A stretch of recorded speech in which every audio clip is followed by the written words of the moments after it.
અરે સાંભળે છે, આ શાક કેમ આજે આટલું ફીકું બનાવ્યું છે? મજા જ નથી. અરે પપ્પા, આજે તો શાક મેં બનાવ્યું છે ને આ શાક મેં પહેલી વાર બનાવ્યું છે. નથી સારું બન્યું? તે બનાવ્યું છે? અરે એકદમ મસ્ત બન્યું છે. હું તો મજાક કરતો હતો. થોડું વધારે શાક આપ, આજે તો હું વધારે ખાઈશ. પાક્કું? હું આપું. હા પપ્પા, મારે છે ને એક્ટિવામાં પેટ્રોલ પુરાવાનું છે, પૈસા આપો ને. પપ્પા, મારે છે ને શોપિંગ કરવી છે, નવી કુર્તીઝ લેવી છે, પૈસા આપો ને. પપ્પા, પાણીપુરી ખાવા જવી છે, પૈસા આપો ને. પપ્પા, બહુ જ ભૂખ લાગી છે, મોમોઝ ખાવા જવા છે, પૈસા આપો ને. શું થયું? મારો વાક કેમ આજે શાંત છે? કઈ નહીં પપ્પા.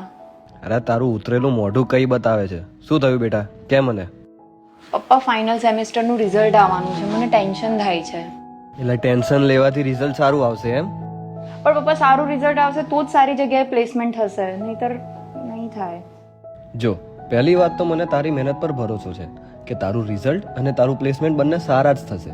અને કદાચ જો સારું રિઝલ્ટ ના પણ આવે તો ફરી ટ્રાય કરવાનો, બીજા કોર્સમાં તારા મનગમતા ફિલ્ડમાં ટ્રાય કરવાનો. આમ નાસી પાસ થઈ જવાની કઈ જરૂર નથી.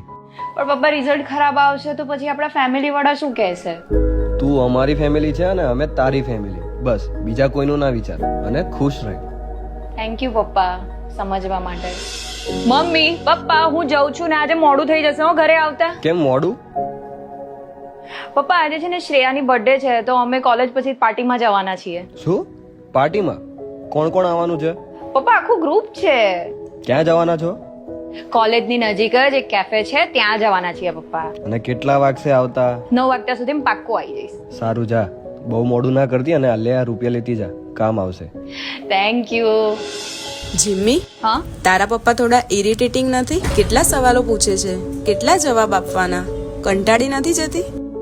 ખબરદાર જો એમને ઇરિટેટિંગ કીધા છે તો. પપ્પા છે મારા, બહુ ધ્યાન રાખે છે મારું. એમને મારી ચિંતા છે, મારી સેફટીની ચિંતા છે. મને બહુ જ પ્રેમ કરે છે. અને રહી વાત પૂછપરછની તો એને કેર કહેવાય, લાગણી છે એમને. અને આઈ ફીલ વેરી લકી કે હું નસીબદાર છું કે એટલીસ્ટ પૂછવા વાળા તો છે કે જેમને હું જવાબ આપી શકું. બાકી દુનિયામાં ઘણા લોકો એવા પણ છે કે જેમને જવાબ તો આપવા હોય છે પણ પૂછવા વાળું કોઈ નથી હોતું. પપ્પા છે તો કેર છે, માથે મોટો હાથ છે. બાકી એમના વગર જીવન અધૂરું અને એકલવાયું છે. સમજી? पापा मेरी जान हरदम रखना अब